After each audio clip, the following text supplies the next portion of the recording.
by the military-industrial complex.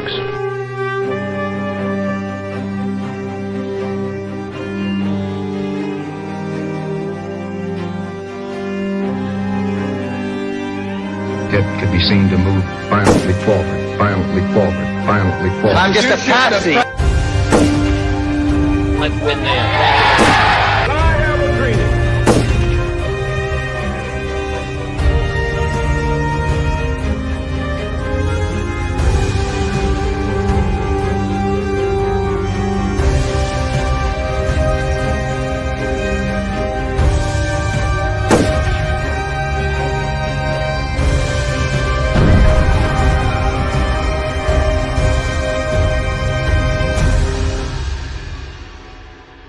I said this once or twice, but it bears repeating. If you like your current insurance, you will keep your current insurance. You think about the Army and the Navy and the missions they run to protect the world, they run on SAP. Well, you have done a really spectacular job. I guess pretty much everybody at this table is your customer, so Exactly. that's not so bad. Exactly. I want to congratulate Thank you, Mr. President. Thank you.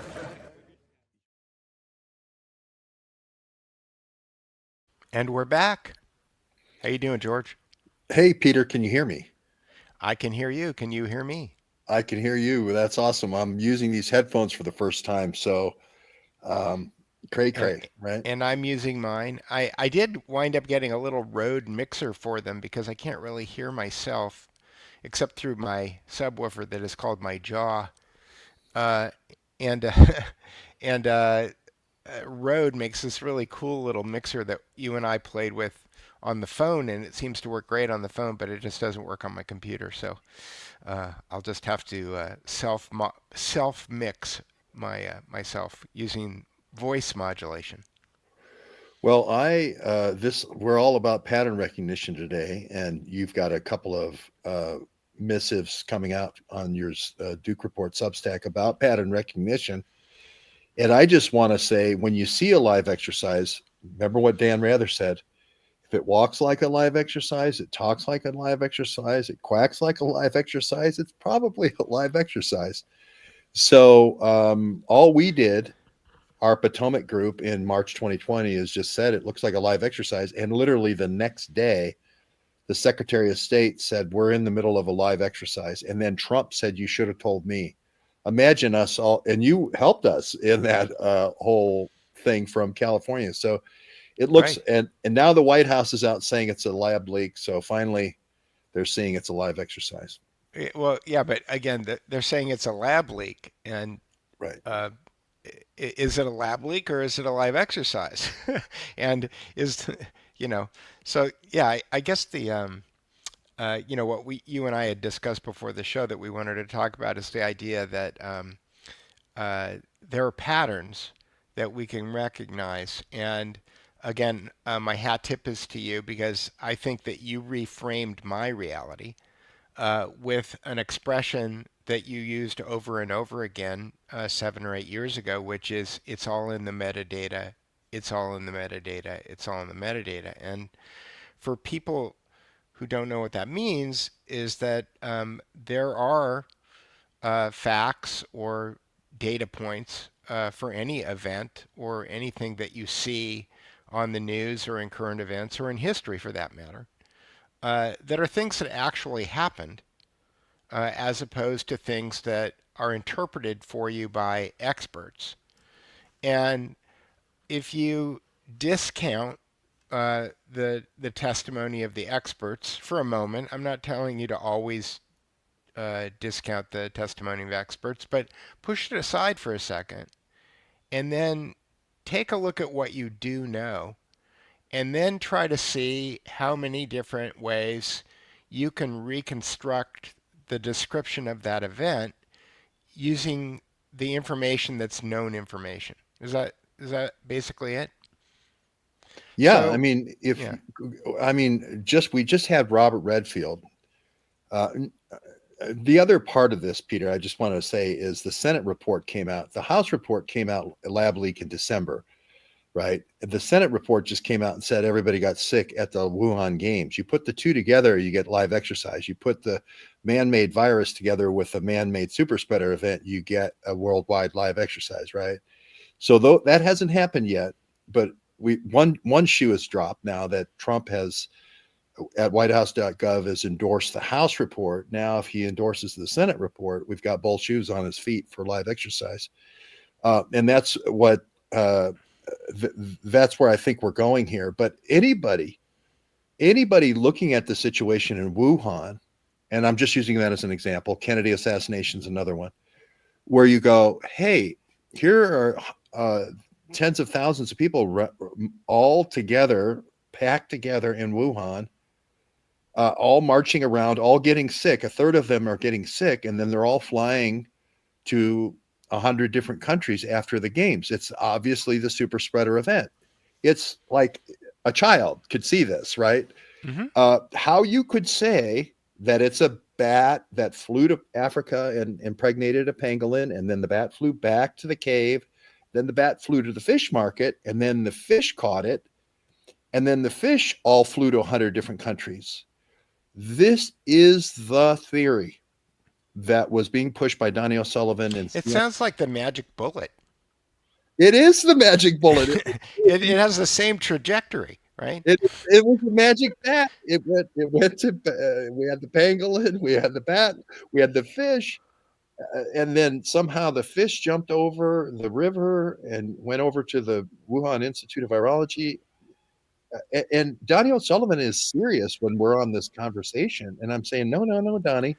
It's a joint venture between all these American universities that were NIH grant, recipients, and Wuhan Institute of Virology. It's been going on 10 years. It's USAID predict.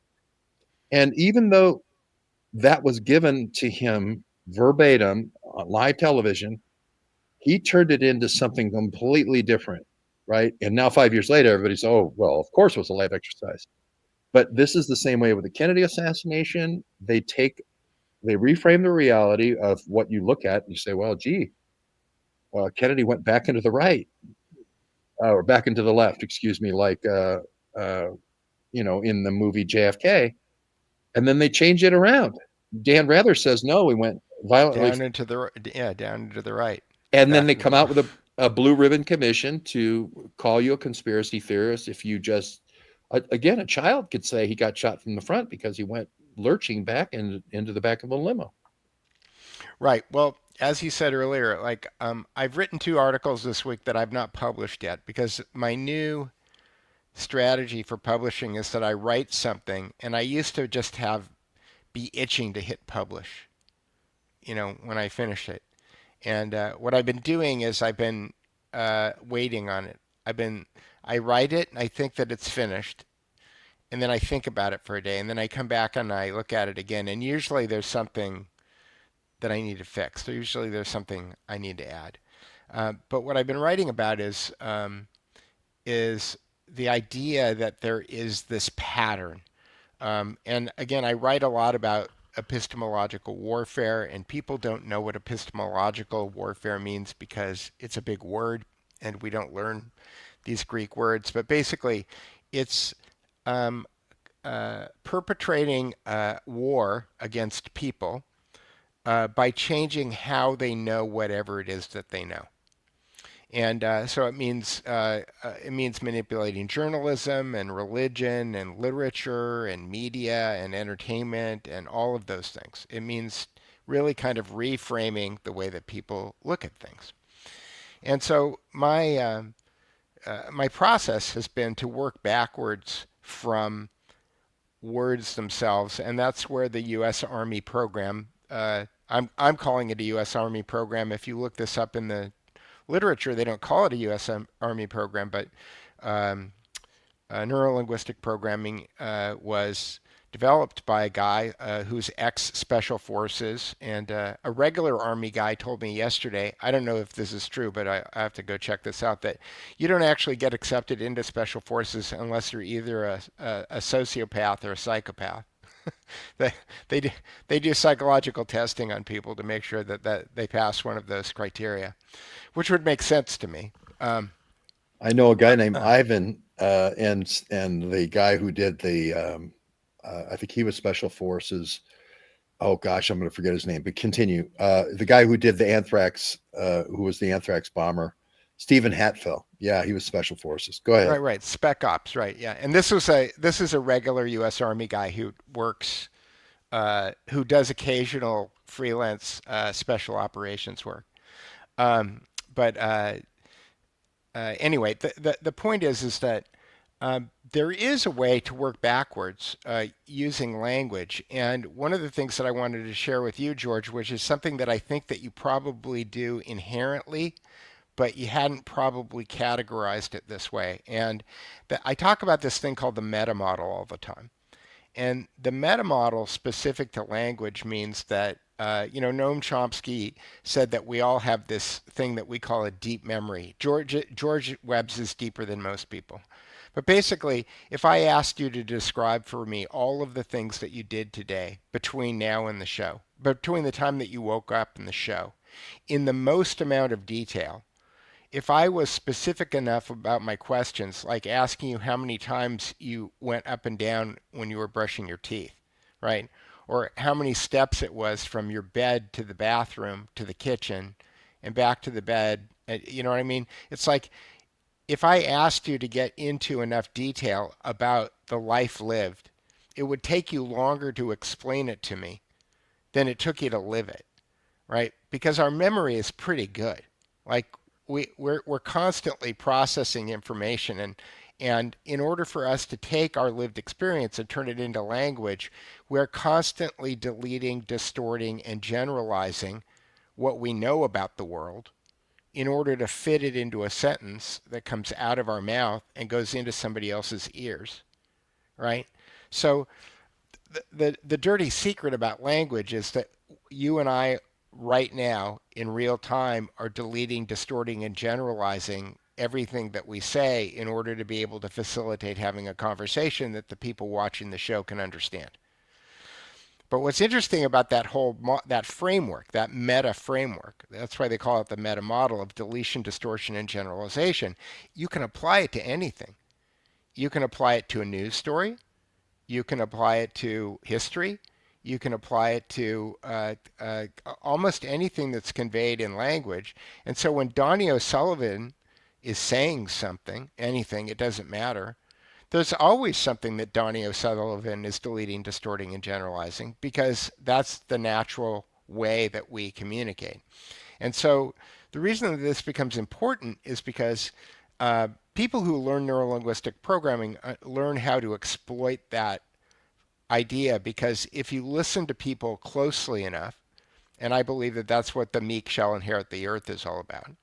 If you listen to people closely enough, then you can listen for deletions, distortions, or generalizations, and those will give you questions that you can ask to interrogate whoever it is that you're having a conversation with in order to get closer to that deep structure or closer to the truth, let's say. And so that was one pattern that I just kind of wanted to talk about recognizing because that pattern is ubiquitous. And again, we don't recognize that pattern because the same way that fish don't see water or birds don't see air. It's we live in an ocean of language as human beings. We're using it to communicate with each other, to interact with each other, and then we're bombarded by it by media all of the time. But we don't take a giant step back. Somebody just said in the comments, Wild Tangent said that they admire that I can edit my own writing. Here's the filter. I look at what I just wrote, and I ask myself, have I deleted what? Of course, I've deleted, distorted, or generalized. Okay, because it's called writing.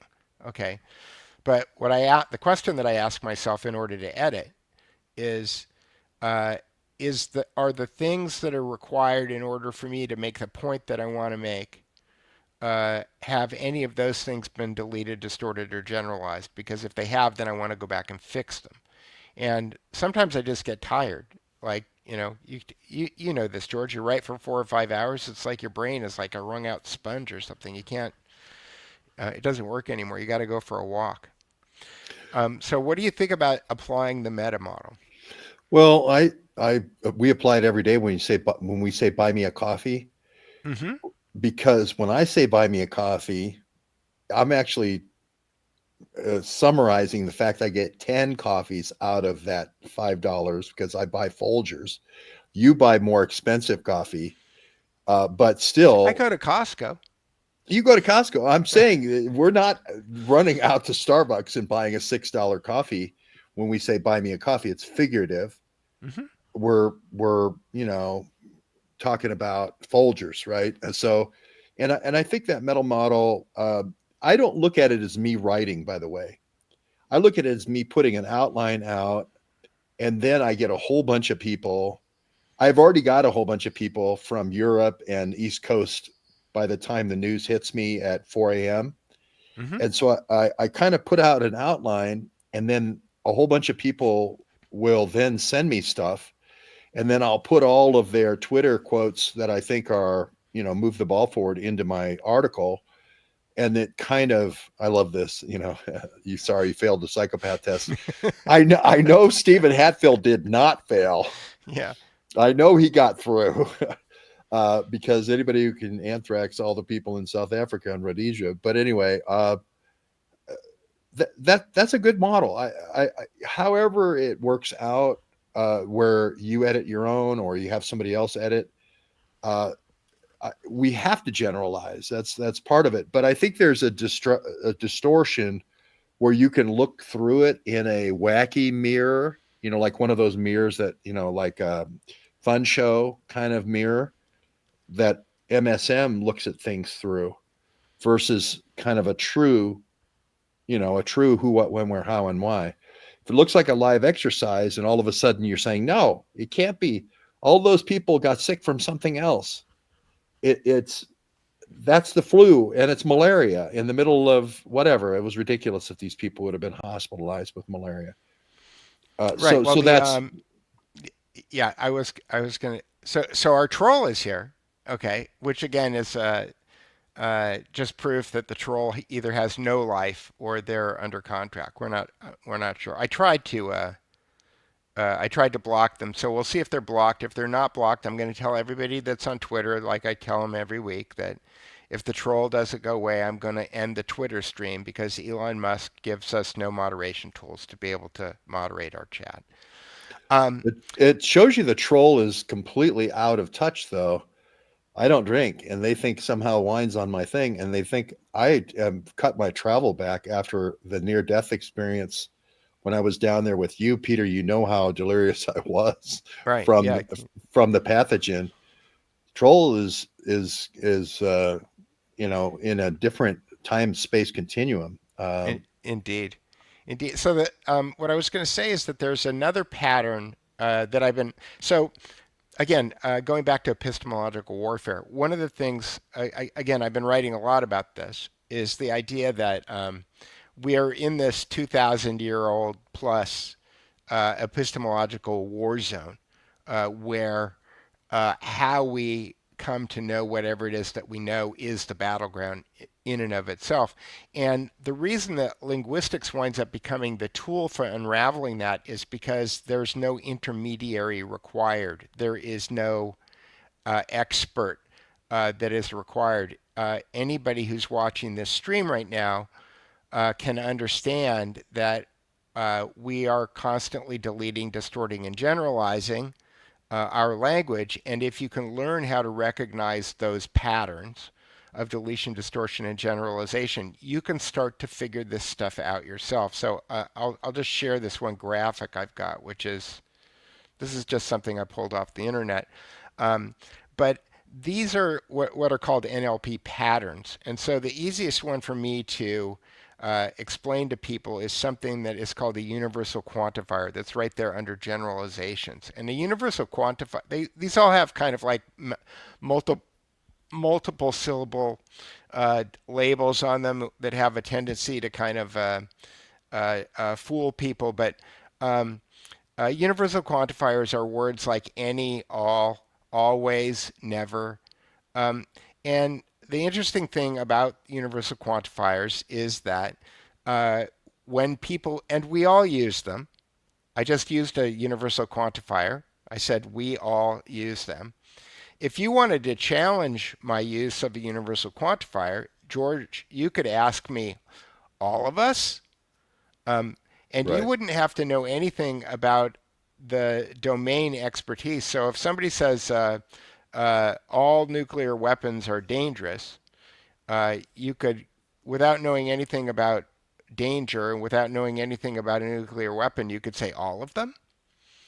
It's universal quantifiers. You can always flip them by simply just taking the assertion and turning it into a question, and you don't have to have any domain knowledge. Likewise, presuppositions are when people put words in your mouth. They assume that you are one thing when you're not necessarily that thing.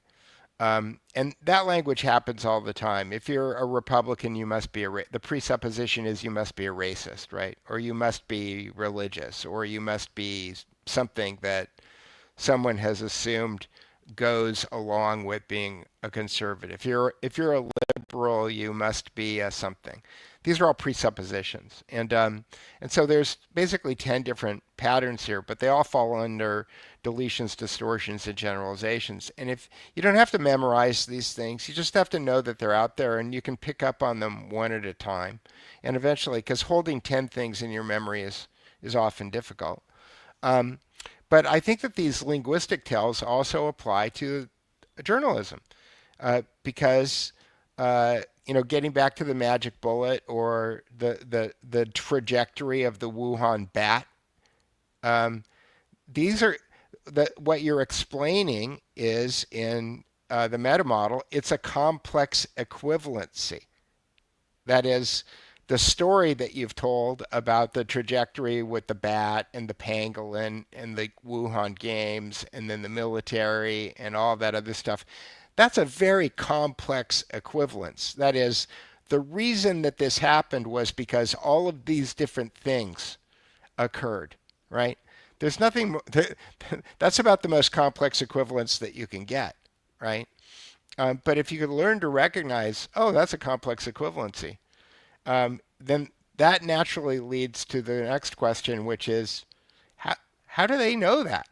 Like, and again, that goes back to epistemological warfare, which is controlling how we know what we know. So, by getting people to swallow a complex equivalence, oh, it was a lab leak. How does a lab leak work? Okay, is it like my toilet flapper is worn out, and so my toilet, starts draining every 15 minutes? Is it that kind of a leak? And Peter, look at the alternative. I don't know if you can see this. Oops. No, you can't see it. Okay. Let me try this. No, you can't see it. Anyway, You have to turn off your background thing. Okay, I'll just say, what it is maybe I'll make it my background. It's all these soldiers walking around the NATO Wuhan games, Right. In shoulder to shoulder, one team, one country after another, all tightly packed into this stadium. Right. Right. People can get that being a super spreader event. And this is not me saying it's a super spreader event now. It's Robert Redfield. The whole idea with lab leak, I still think is a half position, because like you're saying, how does it happen that one or two people working in the lab get sick and then it goes to 160 different countries? That's still, there's a missing link there, right? Jian Bianfu got sick. What, did he get on the metro? And then did all the athletes then get on the metro? How did a third of all the athletes at the games get sick? Right. So, their alternative was incredibly complex, because then you also had to have the athletes, you had to have the people from the Wuhan thing go over to the fish market. Right. And the bat had to fly 1,000 miles to the fish market. And even though the fish even though the fish market didn't sell bats, that was, remember, they were trying to say that they didn't sell bats. So somebody had to, the bat had to fly. But there was a story going around about how people in trying to eat bat soup.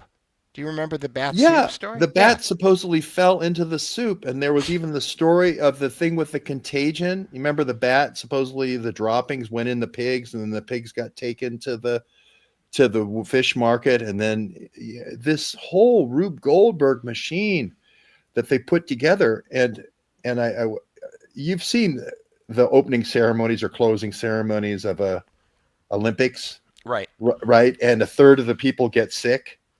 It's very easy for everybody to say, "Oh, something was going around," right? And these athletes are, all partying together late at night. Some of them are fraternizing. They're passing germs around to each other. It's very easy for people to say or to see how this thing could have spread. And it should have been the Occam's razor. What should have happened is everybody should have said, wow, Donnie O'Sullivan's retarded. That makes no sense whatsoever. The Potomac Group explanation makes so much sense, right? And then we had to wait 5 years. I got my Patreon whacked. A U.S. senator knocked out all my videos over this. It was a lot of money that, so what I'm saying is it had its economic impact. And our message, most importantly, our message didn't get out. Millions of people could have been saved.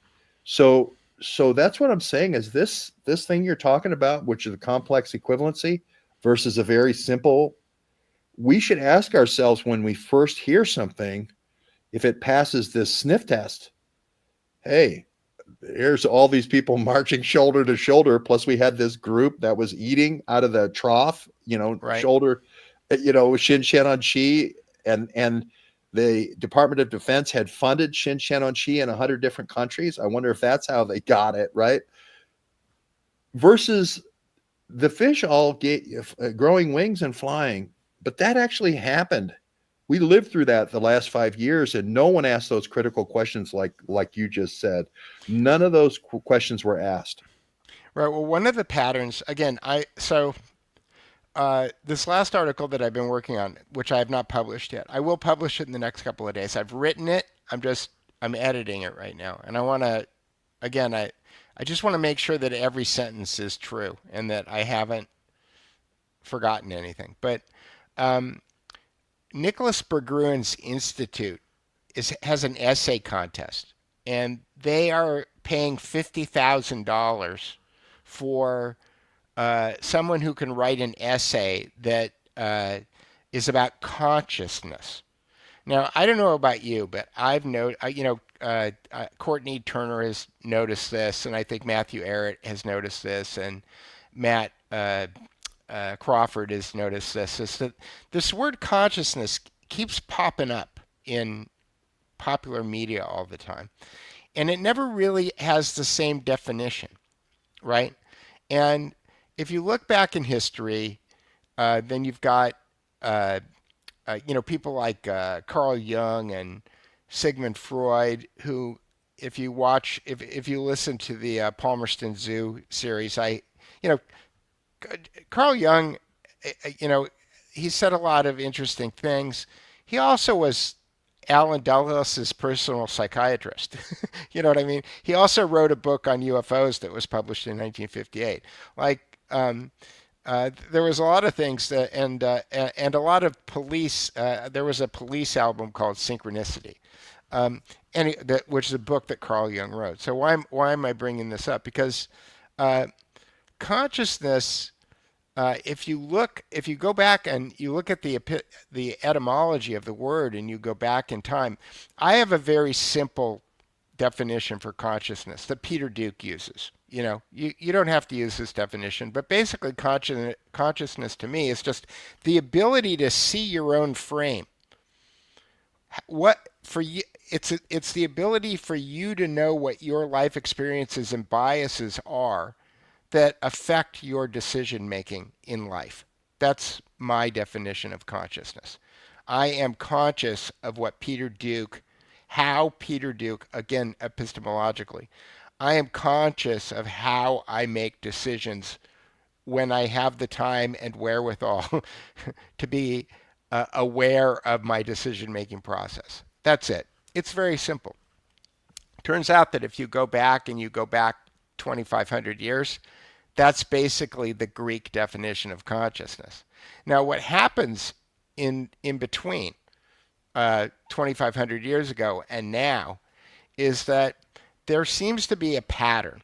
And the pattern is if you could take something that's self-evident and easy for an individual to be able to figure out themselves, like using the meta model to look at the news to formulate questions that you would that you could not require an expert to be able to ask. I'm not saying that you can answer the questions. I'm saying that you should be able to formulate the questions that you need to ask, right, with the meta model. Then how do you take something that's a self-evident truth that's available to any individual that they don't need to ask anybody's permission to do, which technically is called freedom, right, and put somebody in between the person and the truth, what's really happening? And what you do is you take that, whatever that thing is that you're trying to figure it out, and you wrap it in a mystery, right? You put a black curtain around it, and you say, oh, that's something that only people who have domain understanding can explain to you. And then you put an expert in between you and the thing that's hidden in the curtain. And when you and I were talking about this earlier, you mentioned, oh, like the Warren Commission. Yeah. And so that becomes the pattern.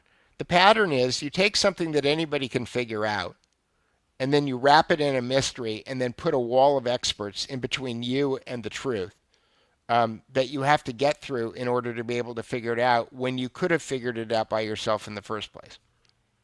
And that also has a signature. When you start doing the Wizard of Oz, thing and roping it off with a curtain and then introducing the panel of experts, we've been through this before. We went through this with JFK and RFK and MLK and 9/11 and J6, all these commissions, right? And coronavirus. We've been through it all, and we see that as duplicitous. We're calling it like we see it here, and the Building 7 is falling at free fall speed. It's a controlled demolition. Everyone who's ever been in any kind of building trade or fireman or anyone who's ever seen a building taken down looks at the Building 7 and goes, that's a controlled demolition. Now, how the hell did you know to wire it with explosives? Right. That shows foreknowledge. So the whole idea of a 9/11 commission makes no sense. And again, we have these examples that just common sense would tell you it's not true. Right. And, I think about the Challenger Commission and who's the physicist that they put in charge of? Richard Feynman. Richard Feynman, Richard Feynman, who has this reputation for being like the smartest guy in the world, and they put Richard Feynman in charge. And so the assumption is if Richard Feynman is in charge of this, whatever the conclusion that they come to is going to be the right conclusion because they put this rock star genius in charge of the commission. But to me, the tell is, why did you have to pick Richard Feynman? If you come up with a self-evident truth, you should be able to pick somebody out of the phone book who will come to the right conclusion. Right? Well, in the Challenger disaster with the O-rings, I think that may be one case where I say, when you're trying to do root cause analysis of something like the Challenger blowing up, I do think maybe because there's this piece of metal that's stressed and it creates a blowtorch into the hydrogen, and then the hydrogen fires into the unless it was really a blowtorch. Yeah, well, yeah, exactly. I mean, that it could be a bomb, Peter Strzok, well, right, yeah. I mean, I don't know. I don't know the answer to the question, There's websites where you can find the pictures of all the people who are on the Challenger walking around today with the same names. I don't know if you've seen those. I don't know what I believe. I don't know what I believe. Well, I go with Occam's razor if in most news events, right? If I don't, but continue. Well, let's say that we had like this Florida State thing. There just happens to be an event, an exercise like there was with Columbine with Paul Whelan. There just happens to be an exercise, a mass shooter exercise the morning of. Mm-hmm. How does that happen? Remember Parkland? It just happens to be David Hogg is riding his bicycle. He doesn't go to that school, just happens to be riding his bicycle by that school that day. And his father does mass shooting simulations in Central Florida, not anywhere. Parkland was a mile and a half from Epstein's mansion. No, Parkland's a little bit farther away, but there was dozens and dozens and dozens of phone calls at Nicholas Cruz's house. There was a couple of Nicholas Cruz's. Again, it's another place where they're doing sniper training. I guess the point that I'm trying to make is that Epstein was recruiting high school girls. Yes, in Miami. That's correct. Or Miami. What town was it? Well, that was at Stoneman Douglas out in Parkland, but you're right. There was two women that were the Russian girls that's where Nicholas Cruz was staying. And there was all these 9/11 calls on his street, and they were tied in with Miami Mamas and the Russian enclave that was going out with Jeff Epstein. So, and you remember Marchenko, I think her name was, the pilot that was out at West Palm Beach or Palm Beach Island, and then also out at Little St. James. So they were definitely recruiting there. Parkland was their park land. You mentioned the Epstein connection, and it makes sense. That's my farm team. And I'm going to put and one of the things that you said about the Parkland thing was that you thought it might have been a cleanup on aisle 4. That there were specific students at Parkland that were being targeted, and that would make sense if some of them had information on Epstein or were somehow involved with what was going on. It was a gigantic high school, 3,000 kids. Mm-hmm. It was also right next to this mosquito swamp bog. It was almost like they were testing, Virginia Benassi's gamut of infectious diseases that you could get with mosquitoes. I don't know what they had going on out there, but it's in the middle of a swamp bog. But there was definitely, an exercise that preceded it. Why always an exercise that precedes? And then there was the slow response where nobody goes in and it's just the insiders doing their thing. And then, it was right. Wasn't there a policeman who was sued because he didn't go in fast enough? And yeah, like an hour. It's a long time. Uvalde is the same idea in Texas, where they hold everybody back until the inside team gets done what they need to get done. And it's mass shootings. People don't think about it as, kids shouldn't have guns anymore. They immediately go to how the wool's been pulled over their eyes every one of these times. Well, let's wait an hour until Peter Duke and George Webb tell us about the live exercise that was happening before, because it's coming. Right. And sure enough, there was a live again, exercise. all what we're doing is we're doing pattern matching. So I have some other pattern things that I want to watch. Sure. But I think Frank, is this our friend Frank in the bottom? Frank, I'm going to bring you on for a second because I have a question to ask you. This is Frank. This is our civil engineer friend. Hi, George. Hey, Frank, I know you via your reputation, but this is the first time I've ever seen you. Hi. Frank, I'm curious, how did you get into the StreamYard? You texted me on my phone. That's a beautiful story. Yeah, from you. You wanted? I can show you it. I believe. No, that's okay. I don't want you to show anyone. Frank's the guy who said, "Hey, there should have been water in the reservoir." Right. I believe you. And welcome. I'm glad that you're here. I didn't realize that I had invited you. That's I'm again. I've got fire brain and stuff. Was there something that you wanted to talk about, Frank? For everybody's so Frank is here because Peter invited Frank, but Peter doesn't remember inviting Frank. But I'm sure that he did because otherwise he wouldn't be here. And Frank is a civil engineer who actually, when I was going around the Palisades, photographing all of those things that I called bunkers that were being built, Frank was doing a lot of the geology on all of those. Soils engineering. Say again? There's basically two disciplines out there when they do this. If it's a hillside, it's soils and geology. If it's flat, it's just soils. I'm soil. Your audio cut out, Frank. Oh. soils You might have and tapped geology. something and turned your microphone off. Yeah. I can hear him. If it's hillside. You have to go into settings. Oh. Maybe. I'll go check. Anyway, while Frank is doing that. He said soils and geology. Oh, George, your audio is off now too, George. Not you, Peter? Yeah, it says muted on the mic. No, I'm not muted. I'm not touching anything, but I'll go check I can hear Frank. I can hear Frank. Audio. Hang on. But external microphone. Maybe it's me. Maybe it's me.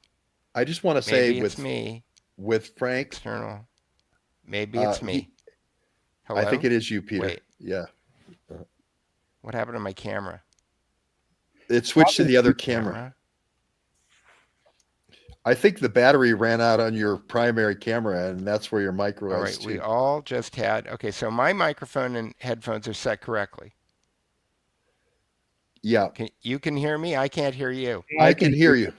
Can you hear me? I can hear you. Okay, maybe I should leave and come back in. Leave and come back, and I'll interview Frank. Come back in. Here we go. I'm going to leave the studio. I'm not going to end the stream. I got to leave the studio. How do I do that? Just the three little buttons. Leave studio. Here we go. There we go. I'm leaving the studio. The changes that you made may not be saved. Oh, hopefully I don't lose all my pictures. Frank, can you hear me? Yeah, I can hear you. Okay. Now you showed, first of all, you were right on the money with the reservoir being empty and all the stuff that led up to it before the Palisades fire. But you also had a, can you hear us, Peter? I can hear you. Can you hear me? Yep, we're back. Somehow it just all went haywire all at the same time. Well, I just asked Frank about the drawing of the red dots, of the. My hypothesis of the burner drone. Mm-hmm. Yeah. Yeah. Tell us that hypothesis. Well, for some reason, it didn't seem to me like you would hire people on the ground to go start a fire because you run the risk of getting caught. Right? It's easy to spot someone, especially to me. It was in the middle of the day when it started, right? Mm-hmm. Like in the afternoon. Yes. So the only other explanation would be that with the high tech, and I know it was really high winds, if you send a drone downwind with the wind, maybe they have the fire capability to drop some kind of device with it, without a trigger on it, so it's not detectable. That was just my guess. And sure enough, Peter found this one site where these drones drop these golf balls that are triggered on the unit, and they drop, and then they sit there for a few minutes, and it's a self-reaction that starts a fire. So my idea was someone sent one up, like a burner drone, to go with the wind, make the drops, and then carry up and then out into the ocean and dump it. It was a good theory.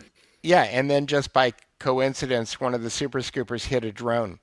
Yeah. That was supposed to be 10 miles away against the wind.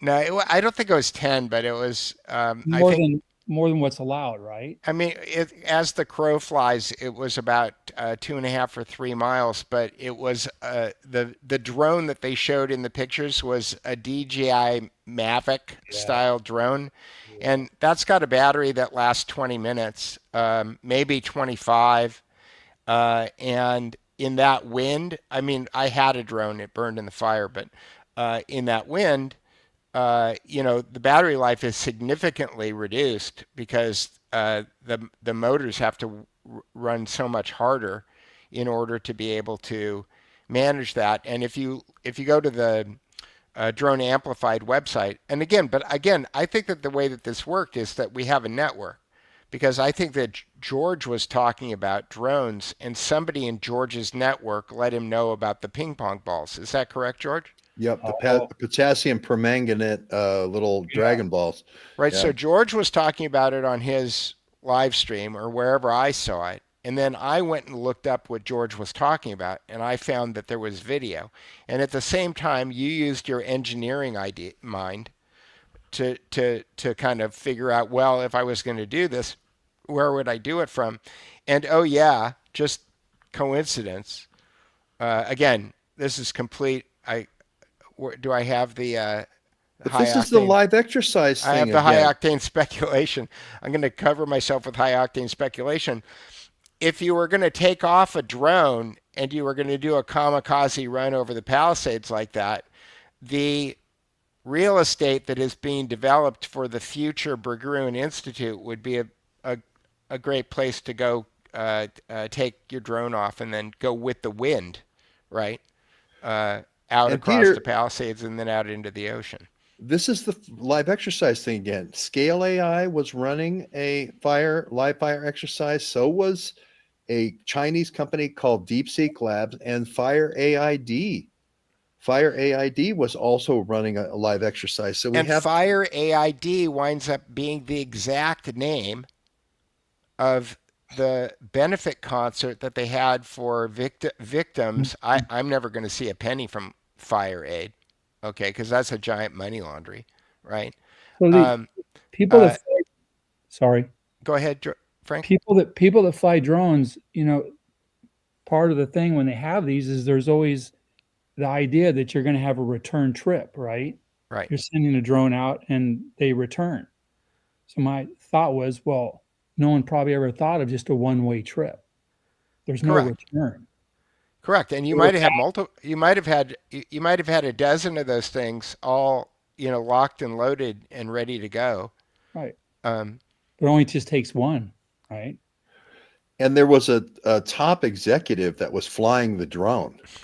That's the thing. Again, that's from the a thing VR company. I mean, yeah. But no, it's not a VR company. It's maybe it was a head-mounted display software company. Like a Palmer Luckey Oculus type company, right? And again, it just seems and the company is owned by Larry Ellison's son, Larry Ellison, who I think is on the steering committee of the World Economic Forum. That drone would have never made it there. It would have never made it where he was talking about. He launched it. It would have never made it to that spot. Not with those winds. It would have went west. Right, and it wouldn't have gone back. He wouldn't have been able to get from a parking structure in Santa Monica all the way to the Palisades and then back again with that little drone. I don't. Yeah. I don't. There was even a cover story of it hitting a water plane, right? And can you imagine? There wasn't very many water planes, if you remember. The super scoopers, yeah. Yeah, but there wasn't many. So one drone in the sky and a couple of planes. It's not like the sky was full of like a Curtis LeMay bombing run on Tokyo with 500 water planes. There was two, and who would fly their drone directly at the water plane? So it was so hokey. It was so hokey. Anyway, I see. I was just checking my text messages. I meant to send that StreamYard invite to George, but I'm happy that you showed up, Frank. I am. There were a couple of other patterns that I wanted to show. Again, I'm not making any conclusions about these patterns, but I just want to kind of demonstrate how my brain works a little bit. And there was just one that I needed to find that was all set up before my audio cut out. Okay. So this was one that George and I were talking about before the show started, which was George was explaining to me that that most of the top floors of the World Trade Center were vacant because it takes 24 minutes you have to change elevators twice, and it takes 24 minutes to get from the ground floor of the World Trade Center up to the top third of the building. I didn't know that. But I can imagine that the physics of elevators and things like that makes, a 110-story elevator shaft a difficult thing. So there's a lot of people who have all kinds of speculation because there was an art project where these students took the lights in different offices and they spelled this thing called E-Team. I don't know what this means. There's all kinds of internet rumors. But this is a pattern, right? So one of the other patterns. And my point is you and I and Frank all look at it and go, E-Team. But the mainstream media says that's conspiracy theory. It's actually a bunch of different lights that could have been randomly arranged like that, right? Foreign cleavage site could have happened naturally, even though it never happened in 3 billion years or whatever the time was, then it was in there. And that's sort of what they're doing to us is we can see that. I don't know, just common sense is how I say that. We can see it. They think that was fabricated, that E-Team, that was like digitally. No, I'm just saying we all, because we read English, we all say it's E-Team, right? And nobody argues. I don't say it's a team that was going to say, here's where you should hit the, because that is where the plane hit. I'm not saying that was a signal to where to hit, but some people do say that. That's conspiracy theory, right? But it does say E-Team. Just like the soldiers all getting sick at the World Wuhan Games, a third of them getting sick. It's obviously the super spreader event when they all fly, right? I'm not saying that, they're the ones who did the splicing for the foreign cleavage site. That probably happened in a lab somewhere. But I'm just saying these common sense things are the things that Peter's talking about, where they cord it off, put a curtain around it, say we don't understand, put a blue ribbon commission in between us. They did the same thing with your thing, Frank, where Peter had a picture of the reservoir being empty over the period of time, and you, being an expert in civil engineering, said, say what you said. There's no reason that they couldn't have covered it. There's no reason they couldn't have supplied that water. The excuse that they have is that they had to fix the cover. Well, you don't drain a reservoir for over a year because you have to fix the cover. And the covers that when I moved into the Highlands, that reservoir was not covered, and there was a law that was passed around the same time that the Patriot Act got passed, that all reservoirs in the United States had to have covers because there were all these scares that terrorists were going to put bad things into the water supply. And so in order to protect the water supply from environmental hazards and terrorism, that all reservoirs had to be covered.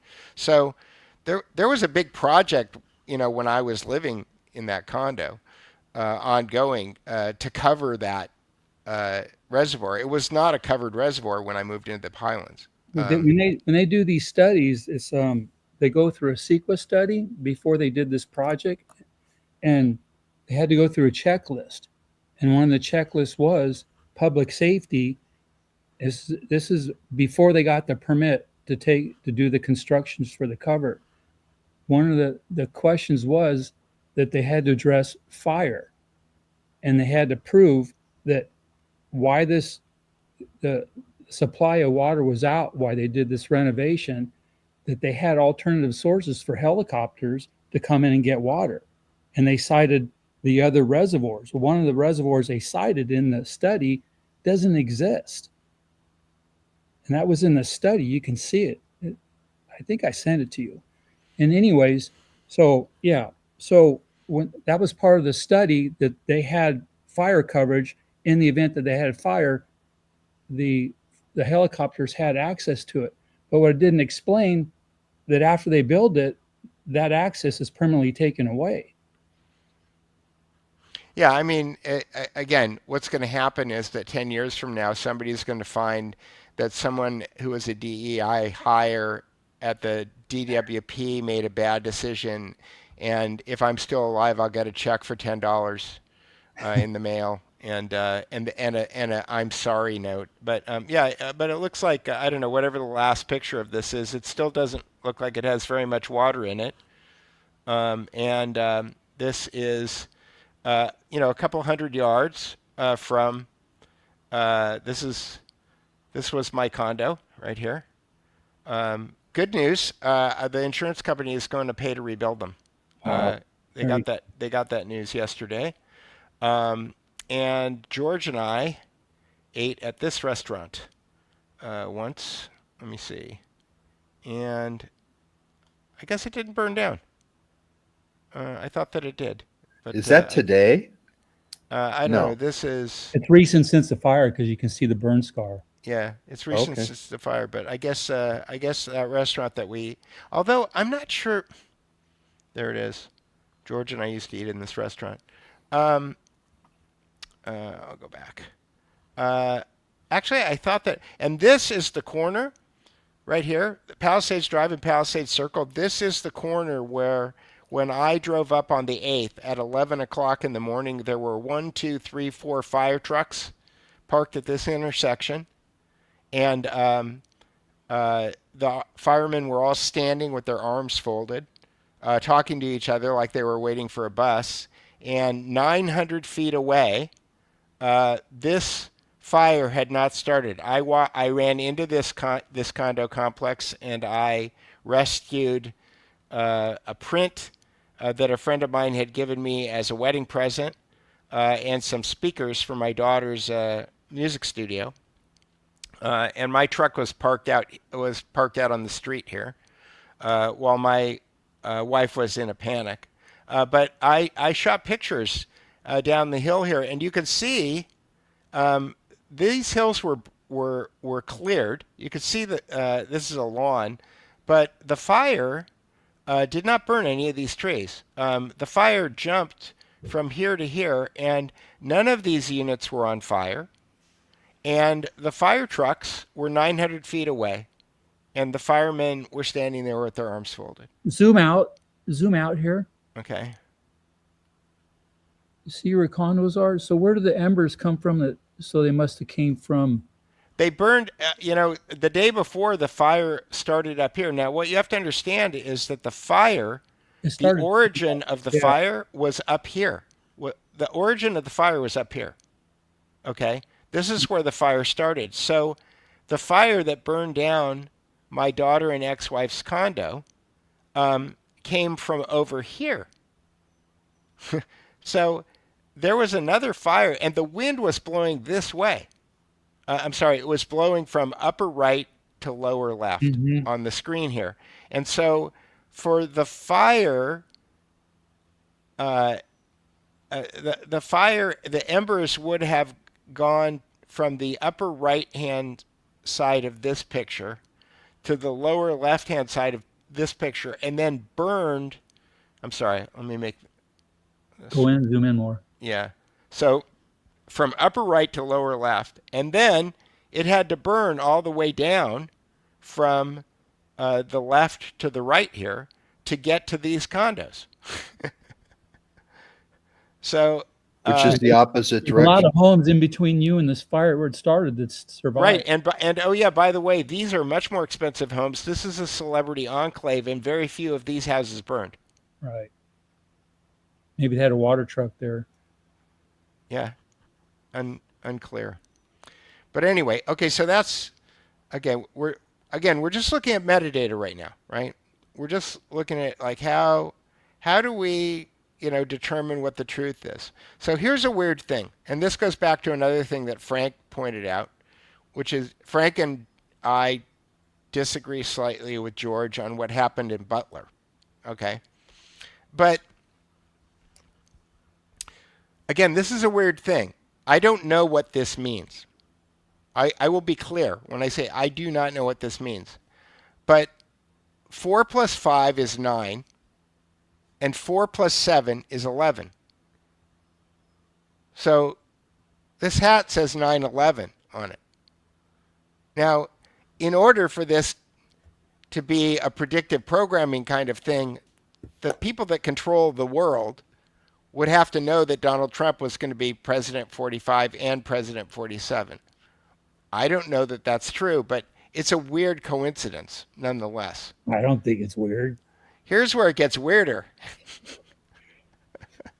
On the United States seal for the United States Senate, there are straps that connect the fasciae, that are the two crossed fasciae, at the bottom of the seal of the United States Senate. And in Roman numerals, it says 9/11. It says IXXI. I don't know what this means.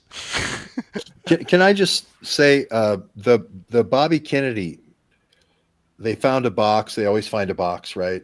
That hadn't been digitized. Tulsi Gabbard's at the archives. How many times did we go to the archives? We were there. We camped out for a year at the archives, right? They finally put out the Bobby Kennedy. They're going to do another 50,000, right? So my point is, with crooks and the 45 and the 47 and so forth, we don't have to guess. We have 700 messages for over a 5-year period that were encrypted. So just publish the metadata and then let the metadata be our foundation for our investigation. And with all these things, JFK, like you were saying, Peter, they rope it off. They keep the documents from us and make it a commission. 9/11, J6, Butler was another smaller commission that was in the Congress. Why not just release all the data, and then let us have at it. Let citizen journalists have at it. That way we don't have to interpret what 45-47 is, Right. No, I understand. Were you going to say something, Frank? In Butler, we're going back to Butler, my new hypothesis is, when they descended the steps and you can see her pass the hat off to the one guy and he grabs it from behind, wipes his ass with it, and he hands it back to her. Remember that part? I do, yeah. And a lot of people ask, what does that mean? I have a different hypothesis now. Okay. It makes more sense. I think they did it as a control, like a litmus test on themselves. I need some more explanation. I'm not sure. They do this. They did this little skit to see, as a test, how cognizant the people that they're watching, if anybody catches it, and monitor if people's awareness can spot stuff like that. Almost like a bait to see what they can get away with. Well, people didn't see that we did this and no one noticed. One person, 2 people in the whole United States are talking about it. Well, that tells you that people are asleep. They can pretty much get away with stuff like this and no one spots it. So it's a kind of their own control, internal control. Yeah, I guess my thought on that is that I think these things happen all the time. Yeah, I do. But they're just made it so let's do this and see if this is another control on ourselves to see how, if we're pushing the limits too far, or is this, acceptable? They're testing themselves. Interesting. Yeah, well, maybe these are tests and so forth. But this is like what I said with 9/11. Just put out all the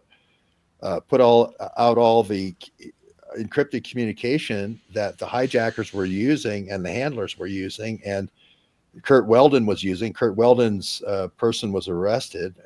Cecilia Grimes was arrested for having one of these BlackBerries. He seems to know everybody who was involved and where Osama bin Laden is. Let's get his messages and let's have a committee and put the messages out there. We know that they want to bring in sniper kids, right, from all these programs at Florida State and Parkland and all these. They have all these police-led and sheriff-led sniper training, right? And so why do they have that in schools? So that they can then call those people up and they have a ready group of snipers ready if there's a war like Ukraine. And if things start going against us, we got to bring in these sniper kids to start shooting Russian generals. And Or at least setting them up as patsies. well, yeah, I mean, put it this way: why do you have crooks going out to the sniper training for a DHS paying for it for 2 years if you're not going to use them when you need them? And we have the receipts, we have the guy Matthew Dimmick at Spirit of America. We have the two other people that were in NATO. They're recruiting these high school kids and paying money for college if they'll willing to go over and be snipers, right? We have the Ryan Ruth guy who tried to kill Trump. This is why I say this is where the next assassin is going to come from. So in terms of pattern recognition, I look at Spirit of America, Matt Dimmick recruiting snipers for NATO, Ryan Ruth also recruiting snipers for NATO. If they're going to try to kill Trump again, it's going to probably be a sniper. It's going to probably be through this program. This is why I'm saying And in order to fit their narrative, it's got to be a domestic terrorist, right? Yeah, well, look at either that or a Chinese or an Iranian, and I think those would be stretches. But I could see them trying to do it. Well, this kid would go ahead. He wasn't even at the ridge. He was 10 feet off the ridge. When they found his body, unless they dragged his body down the roof, he's 10 feet, probably 8 to 10 feet from the ridge. And that's a 3x12 slope.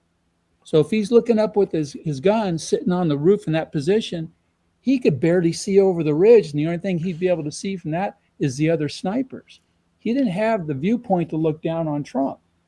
That's right. The TMZ video shows him at the bottom of the roof and everybody's yelling, "Crooks, what are you doing?" How do they all know his name? It's like one of those, hey, leave Harvey Oswald. What are you doing in the 6th floor? How does everybody know his middle name, right? So they have the TMZ video, which is supposed to have the eyewitness accounts to say he was on the roof. But like Frank's saying, he's down at the bottom of the roof. Where he shot later is up on the, higher on the ridge. So nothing about it makes any sense. He was a volunteer. I went there. I asked Butler County. They said other counties, which meant Beaver County, had volunteers. And Crooks thought he was a volunteer. Yep. Yeah. Charles Held also brings up Hunter's laptop and Anthony Weiner's. Anthony Weiner's laptop had all of Hillary Clinton's missing emails on it. It went into the New York City Police Department, and we never heard anything about that laptop again, ever. Like, poof, goodbye. Yeah, all the payola that they did for, Libya oil rights. This guy that Tucker Carlson just interviewed, Kurt Weldon, was in Libya collecting payola for the Republican side. He was in Kosovo collecting payola. So, I mean, I want to see his messages. So Hunter Biden's laptop is just one laptop in a network of encrypted communication on Capitol Hill. So let's go for the whole enchilada, everybody in the network. All right. Somebody named Can Detect says that the IXXI is something called the seal of Saturn. In certain esoteric traditions, it is thought to represent the joining of the two pillars with the seal of Saturn, symbolizing hidden or occult knowledge. Okay, so I don't know if this is true. This is something that appeared in chat, but if people want to go look, I'm happy to find out more about this. Again, I don't know what 9/11 means, so I'm always... Well, 9/11. I mean, if you want to go back to St. Elmo's fire and the Knights of Malta had lost. They lost Jerusalem. Then they went to the island of Rhodes. They lost Rhodes. The Soleimani was pushing them out. Then they finally went back, under the protection of the Pope, and they went back to Malta, where they got their, engraving and their passports now. But the last day, they were getting beat, and they used this kind of St. Elmo's fire, and they won. And the Suleiman and all those Muslims left, the fleet left on 9/11. And if you notice, they do a lot of these things on that, especially when they're running, some like Carter Page, Jesuit kind of guys. They do a lot of this stuff on 9/11. It's just weird. Wasn't Greek fire also invented by the demigoddess Medea, who the Mediterranean is named after, and there's a cult of Medea, I think. Yes. Uh, I think those are all Greek corresponding. fire was used a lot, and when they were trying to, take out the ships, Suleiman's ships, And I can and they tell you feared from it. experience that fire is still really effective technology. It's low tech, but it works like a champ. I mean, so. But I mean, Frank can attest. There's not much left of what I had. I mean, people talk about like picking through the rubble. Frank, did you see anything in the rubble that was worth picking through? Well, outside the perimeter, you had that table, right? Yeah, well, we saved the Even table. that was The table even was that made was- out of wrought iron and tile. and even that got hit, right? Yeah, the paint got burned off of it. But yeah, I'm still trying to figure out what that melted aluminum was.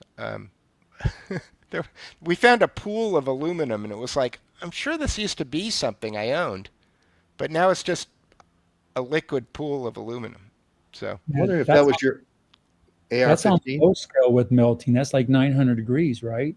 Those fires go way above that. yeah, what were you going to say, George? Well, I thought that might have been your AR-15. My AR-15 is still in the safe, but I'm sure that it's the lower receiver is made out of aluminum, billet aluminum. So I'm sure that it got vaporized. What's fire, Frank? About 1,500, 1,600 degrees? What is 451. well, where it starts burning paper, but I mean, in order to burn aluminum, That's 900. yeah, so it would have had to have been at least A 900. lot right? of steels are 1,200. Then the really hard steels are like 2,200. And there were a lot of steel beams. George saw them too that looked like Oh yeah, pretzels. bended. They just yielded. Yeah.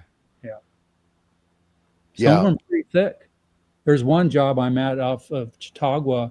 He had a huge steel beam. It's probably an inch thick, and that survived it. But that was off the end of the house. The rest of the house, the fire came in through his basement and just it blew up from the basement. It didn't catch from the outside. The fire came into his basement and took everything from the basement out. So it's so much different how, from spot to spot, what happened. Have you heard about this firm in Chicago that Karen Bass gave the $10 million to, this Moriarty firm, and they had them. They gave it about a month ago, and they have done nothing. Nothing. It was just like pay hold to the Chicago mob for the unions, for the trucks to start rolling. They've done nothing. Who's making all the water meters and gas mains? I know Soberall had a big beef about that. Soberoff quit. Yeah, but that was his beef. That Bass wasn't that. They needed to order all the new water meters and gas meters, and nothing was being done. And he was raising a little bit of volume about that, and I think they canned him over that he was raising that issue. So who's making all those? Who's getting the contract for that? I think the Peter's right here. They want, at least we went there a couple of days ago, and they're dragging their feet. They're getting the stuff out of there, but they're not. I haven't seen anything going up. They might be building. No, they're still cleaning. There's the one building that is owned by my friend Christopher where the pizza place used to be, and that lot is cleared, and it looks like they're. I'm going to see if I can. Actually, I think I played this video. I'm not going to play this video because I played it last time. Yeah, the building where the pizza place used to be, Flower Pizza, is owned by my friend Christopher. That lot is cleared, and it looked like they were pouring a new foundation. So like already. Oh yeah, Wow, that's the first one I've heard of. Then yeah, it's that's the first one I saw. Yeah, I mean it looks like they're moving full steam ahead on that. And Christopher is like a no nonsense guy. Like he's he's the guy who's going to figure out how to get it done and do it fast. He has that Hollywood just get it done producer mindset. So they had plumbers come in and tie the laterals in for sewer and everything, right? They had a tent there, and it looked like they had a cement mixer, and they had guys on their hands and knees that were working on stuff, and yeah, it looked like they were going. What address is that? It's It was on Villa de la Paz. It's about halfway down. No, it's not. It's not halfway down, George. It's in the business park. I'm sorry. It's directly across the street. It's directly across the street from the elementary school. okay. I got to That's go what I next meant. check it out. Yeah, I'm sure if you just look up Flower Pizza in the Palisades, the address will pop up, and that's the building. He's got his building permit. That's crazy. I don't know. I don't know I anybody that submitted plans for engineering yet. Yeah. So my ex-wife's condo, one of the guys who owned a home in that condo complex was an architect, and they had just finished a 3-year earthquake retrofit on all of the units. He had all of the plans for the condominium complex, and he went to the Los Angeles City Building Department the day after the fire and filed plans to rebuild. Because he figured that he was just going to be ahead of he already had them. So he figured he'd be ahead of everybody by just going ahead and doing that. So yeah, they'll rubber stamp those if it complies with the new changes. But I thought they were kind of holding everything until they came up with a new code on fire safety. Because they had just done this retrofit, I think that they had to bring the entire complex up to code. And his building, his permit was probably still active. Yeah, so he just and then he was loopholed in. Yeah, so again, there's all kinds of drama, but I can't get into it here in that complex. But with fingers crossed, they're gonna rebuild that place, which is, I'm sure, not what the Santa Monica Mountain Conservancy wants. So we'll see what fireballs get rolled down the hill by them. The people on the bluffs, God, it's tragic. Like half of those people, where Malibu is, that bluff on right there, half of those people on the bluffs, they're going to be having to prove that their site is stable. And I know those lots aren't going to pass.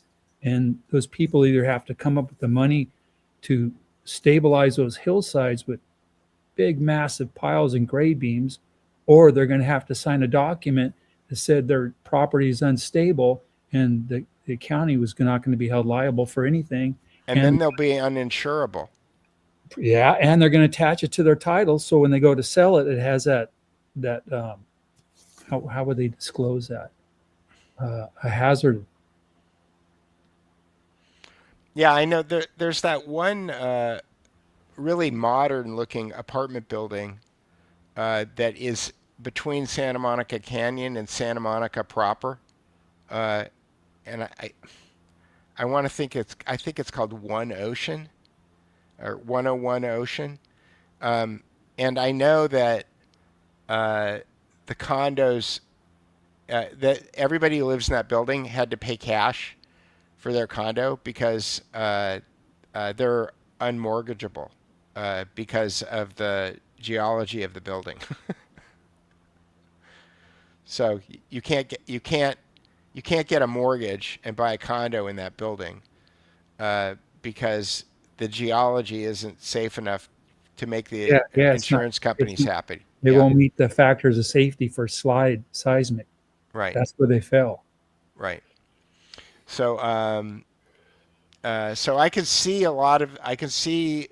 that stuff happening potentially. But anyway, well, it was completely unplanned, and I apologize if I disrupted the show by inviting you, but I'm certainly glad that I did. And George, do you have any closing thoughts for today? Breathing is a good thing, and so I can't wait for the neighborhood to get back to where it was. And thanks to Frank and guys like him making a comeback. So, Well, I'm not sure that I'm ever going to be able to afford to live there again because I don't. I would again. They keep saying they're going to put in low income housing. I lived in the sweetest grandfather deal ever. And I already talked to the owner of my building. She doesn't have any plans to rebuild the building. She Her doesn't? house, she owned two properties. She owned the apartment building and she owned her home in Malibu. Both of them burned to the ground. And the Army Corps of Engineers isn't even going to get to Malibu until after I watched the Adam Carolla video. Where he interviews the head of the Army Corps of Engineers. They're going to finish the Palisades before they move north and go up to Malibu and start doing that. But it's and a friend of mine, a kid who I mentor, he took an overlay of the Hiroshima bomb damage and he overlaid it with the Palisades. And the Palisades fires got a bigger damage area than Hiroshima. Wow. So. It's pretty it's pretty intense. Anyway, yeah, my wife is busy looking at alternate beach communities. We've hit 4 so far, but there's one I'm not going to mention it here that we haven't looked at. So we're going to go look at one other one, and because basically we're living in a glorified hotel room at this point, which you see here in the lovely background. In any case, all right, if you want to support the Duke Report, I will be publishing a couple stories in the next couple of days. You can go to thedukereport.com for the time being. It's mapping to my Substack, which is thedukereport.substack.com, where you can become a paid member. Paid members get invited to Zoom calls. I was going to do one tomorrow, but I think since it's the last minute, I think I'll do it next Saturday so I can give people time to organize their calendars. And what else? You could buy T-shirts if you go to the shop link at the top of the Substack. You can buy T-shirts, or you can buy my book, Stealth Power and the Illusion of Democracy. I've got a bunch here because I was going to go speak at the Lighthouse Church, but now scheduling conflicts have pushed that back. But you can get that on your own. George, how do people support you? Real George Webb 1, and then georgewebb.substack.com. And we're going to use every one of those books, Peter, because we have a charrette coming May 1st to the 7th, and I'm speaking at Lighthouse Church on the 6th. So right, and I'll be out of I'm out of town on the 5th, so that's why you're going to be there on the 6th. So I don't know how we're going to do the book thing. And you and I need to talk because I looked at your little calendar and I was wondering what magic spell you were going to use in order to accomplish some of the things that you have on your little calendar there. Well, what I did was just put in a placeholder for the great Peter Duke, because I always want to make sure when we do a charrette that we always have an opportunity. But my voice. I know you're gone. I know my you're gone. voice is one thing.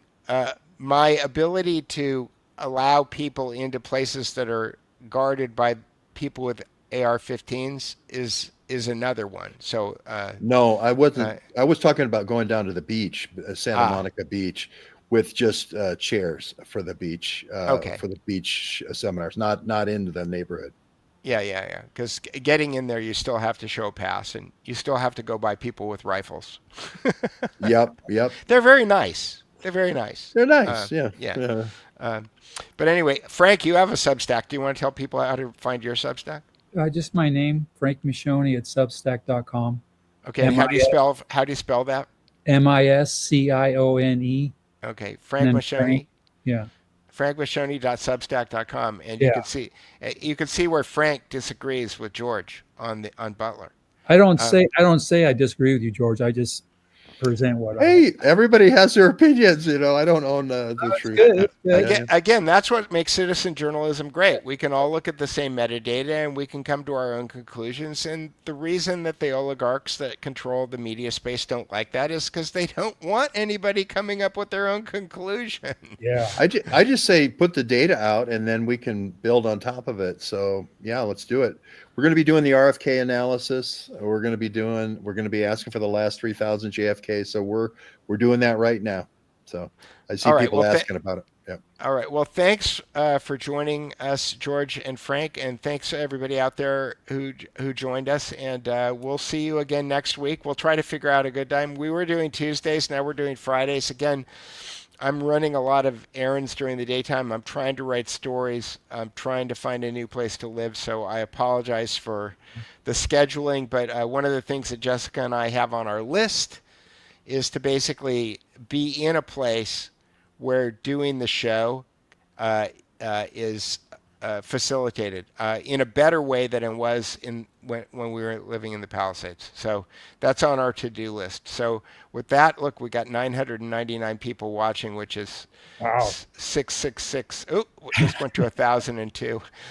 Anyway, I'm glad it's not 2001. Yep. Anyway, okay, yeah. Happy Good Friday, everybody, and happy Easter, and we will see you next week. Thanks for joining. Talk to you later. Bye, Bye Ryan. everybody.